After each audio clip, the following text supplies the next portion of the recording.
అందరికీ నమస్కారం.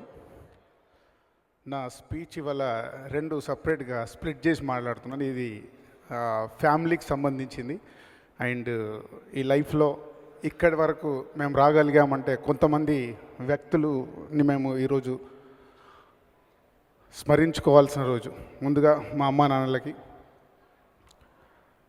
మా అన్నయ్యలకి, మా వదినలకి, నా స్నేహితులు సురేందర్ అండ్ భిక్షం గారికి, నా వెంటే నా కష్టాల్లో నష్టాల్లో ఈ సక్సెస్లో ఉన్న మా శిరీష్కి, లక్ష్మణ్కి, మా బావగారు నరసింహారెడ్డి గారు, అక్కయ్యకి, రాంబావ అండ్ అక్కయ్యకి, మీ అందరికీ స్పెషల్ థ్యాంక్స్.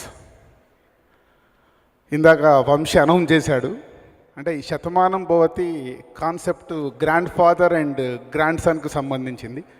ఇదే నిజంగా ఇది అదృష్టం.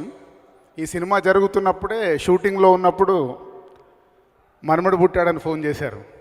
ఎంత అదృష్టం ఉంటే ఒక సినిమాకి రిలేటెడ్గా లైఫ్లో జరగడం అనేది. సో మీ అందరి బ్లెస్సింగ్స్తో ఇది జరిగింది. అండ్ కాస్ట్యూమ్ కృష్ణ గారు చాలా నా ఇంటర్వ్యూలలో చెప్పడం జరిగింది,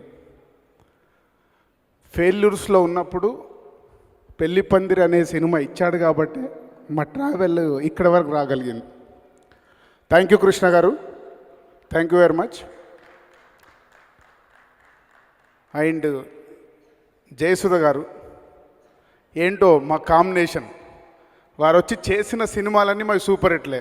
చివరికి బృందావనంలో ఒక ఫోటో ఉంటుంది, ఆ సినిమా కూడా మాకు సూపర్ హిట్టే. సో ఆ సంబంధం. సో ఈరోజు స్పెషల్గా ఈ ఈవెంట్లో నేను కాస్ట్యూమ్ కృష్ణ గారికి అండ్ జయసుధ గారికి మా సంస్థ తరపున చిన్న సన్మానం చేయాలనుకుంటున్నాను. ప్లీజ్ జయసుధ గారు, కాస్ట్యూమ్ కృష్ణ గారు. ఇందాక సినిమా గురించి మాట్లాడడం కుదరలేదు, 2 minutes అబౌట్ ఫిలిం. ముందు నా టెక్నీషియన్స్ అందరికీ పేరున వాళ్ళందరికీ ఈరోజు నేను సన్మానం చేయడానికి కూడా కారణం అదే. సమీర్ కానీ, మధు కానీ, Kumar and director Satish, Mickey J Meyer and direction డిపార్ట్మెంట్లో నాగరాజు కానీ, సతీష్ కానీ, రామరాజు కానీ, ప్రదీప్ కానీ, అందరు ఇలా పేరున మీ అందరికీ థ్యాంక్స్. ఎందుకంటే సినిమాని నేను ఎంత ప్యాషన్గా తీసుకున్నానో మీరు కూడా ఈ సినిమాని అంత ప్యాషన్గా వర్క్ చేసి ఈ సినిమాని అనుకున్నట్టు కంప్లీట్ చేసి రిలీజ్కి రెడీ చేసినందుకు ప్రతి ఒక్కరికి thank you very much. And Satish 1.5 year almost, తనకి ఐడియా వచ్చినప్పుడు తను హరీష్ శంకర్ దగ్గర Gabbar Singh, Subrahmanyam for sale work చేస్తున్నప్పుడు ఈ ఐడియా నాకు చెప్పడం జరిగింది. సో ఈ ఐడియాని వినగానే ఒక ఎగ్జైట్మెంట్, మెయిన్గా ఎగ్జైట్మెంట్కు కారణము అబౌట్ 3 generations గురించి జరిగే స్టోరీలో ఒక పల్లెటూరు నుంచి వచ్చినప్పుడు నాకు తెలిసి ప్రతి ఒక్కరము అయితే మనమో లేకుండా మన ఫాదర్సో పల్లెటూరు నుంచి వచ్చిన వాళ్ళే. సో ఈరోజు మన ఈ ఫాస్ట్ లైఫ్లో చాలా మిస్ అయిపోతున్నాం. సో ఆ ఎమోషన్స్, ఆ మూమెంట్స్ నాకు బాగా నచ్చి ఈ స్క్రిప్ట్ని ఓకే చేయడం జరిగింది. థ్యాంక్ యూ సతీష్, ఒక మంచి ఐడియాతో నా దగ్గరకు వచ్చి ఈ మంచి సినిమా రేపు మంచి రిజల్ట్ వస్తుందని హోప్తోనున్నాం. సో ఇలాంటి మంచి సినిమా మా సంస్థకి ఇచ్చినందుకు thank you very much. And Sharwanand, Satish ఇందాక చాలా ఈజీగా చెప్పేశాడు, నేను వెళ్ళిపోయి ఇలా కూర్చొని కథ చెప్పేశాను. దాని వెనకాల జరిగిన స్టోరీ చెప్పాలి. ఆయన యుఎస్లో ఉన్నాడు, నేను యుఎస్ వెళ్ళాను. సో ఈ సినిమాకి రకరకాలుగా సాయిధరం తేజ్ అని కొన్ని రోజులు అనుకున్నాం, కొన్ని రోజులు రాజ్ తరుణ్ అనుకున్నాం, రకరకాలుగా అనుకుంటూనే ఉన్నాము. బట్ సంక్రాంతికి రిలీజ్ కావాలి, డేట్స్ అవన్నీ చూస్తున్నప్పుడు కుదరట్లేదు. సో శర్వానంద్ ఇంకా ఏం సినిమా కమిట్ కాలే. కానీ శర్వానంద్ హీరో ఎలా అయ్యాడంటే అది కూడా బ్యాక్ స్టోరీ చెప్పాలి. నా కారులో నేను ఎక్కించుకొని తేజ గారి దగ్గరికి తీసుకెళ్ళి ఇంట్రడ్యూస్ చేశాను, ఈ అబ్బాయి బాగున్నాడు చూడండి సార్ అని. సో అలా 12 years బ్యాక్ మా రిలేషన్ మొదలైంది. తను అప్పటికి ఆర్టిస్ట్ కాలేదు.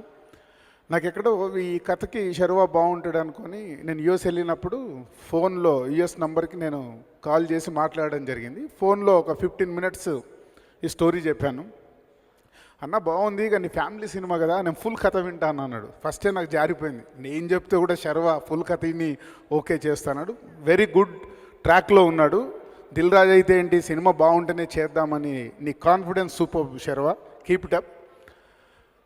సో తను హైదరాబాద్ వచ్చిన తర్వాత వింటాన్నాడు. కథ వినేటప్పుడు తనకు నమ్మకం లేదు ఈ సినిమా చేస్తానని. ఏదో రాజన్న చెప్పాడు అప్లికేషన్లో ఏదో లైన్గా ఫ్యామిలీ సినిమా వింటాను అని డైరెక్ట్ని పంపించమంటే పంపించాను. కథ అయిపోగానే ఫోన్ చేసి జెన్యున్ ఫీలింగ్ చెప్పాడు. అన్న ఈ సినిమా నేను చేస్తానని నాకు నమ్మకం లేకుండా నేను కథ విన్నాను. కథ విన్న తర్వాత సూపర్ ఉందన్న స్టోరీ, నేను చేస్తున్నాను. థ్యాంక్ యూ అంటే ఆనెస్ట్గా నీ ఫీలింగ్ నువ్వు చెప్పినందుకు. అలా శర్వానంద్ మదరు ఫాదర్గా వాళ్ళ గ్రాండ్ పేరెంట్స్గా జయసుధ గారిని ప్రకాష్ రాజ్ గారిని రకరకాలుగా అనుకొని ఫైనల్గా సెంటిమెంట్ కావచ్చు, సో మాతో ఉన్న వాళ్ళ అనుబంధం కావచ్చు, అలా అందరినీ ఆర్టిస్ట్ని సెలెక్ట్ చేసుకొని ఈ సినిమాని కంప్లీట్ చేయడం జరిగింది. సినిమా అయిపోయింది. So Mickey is given wonderful music and my lyric writers Shreemani కానీ రామ్ జోగయ్య శాస్త్రి కానీ. రామ్ జోగయ్య శాస్త్రి రాసిన ఒక శతమానం భవతి సాంగ్ సిచ్యువేషన్ అంతకుముందు వేరుండే.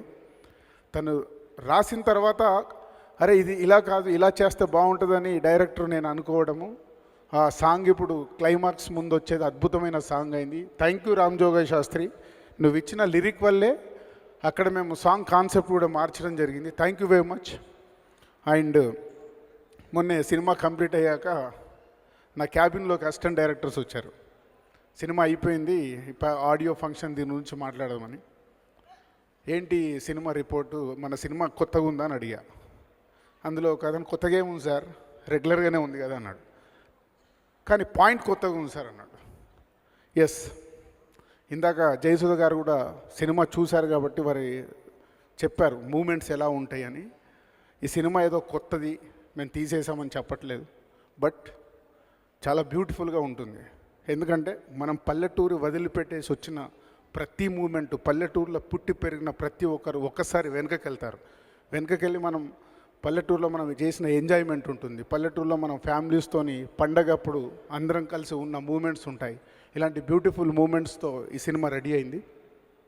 డెఫినెట్గా హోల్ టీమ్ కష్టపడి బిలీవ్ చేస్తూ ఒక మంచి సినిమా తీసామని నమ్ముతున్నాం. ఆల్రెడీ మ్యూజికల్గా మార్నింగ్ నుంచే ఈ మ్యూజిక్కి మంచి రెస్పాన్స్ వస్తుంది. సో మూవీకి కూడా అద్భుతమైన రెస్పాన్స్ సంక్రాంతికి మీకోసం అందిస్తున్నాం. సో థ్యాంక్ యూ ఆడియన్స్, మంచి సినిమాని మీరు ఆదిస్తారని నమ్ముతున్నాం. Thank you very much. గారు చెప్పారు తల్లి తండ్రి ఉన్న వాట్ ఇస్ దట్, తల్లిదండ్రులు ఉన్న కొడుకున్న తల్లిదండ్రులకి తల్లిదండ్రులు ఉన్న కొడుకుకి ఏదో అది గుర్తురాట్లా, బట్ ఒక డైలాగ్ ఏదో చెప్పారు. అంటే బేసిక్లీ ప్రతి ఫ్యామిలీ మెంబర్ పిల్లలకి చూపించి లేకపోతే పిల్లలు చూసి పేరెంట్స్ చూసుకుని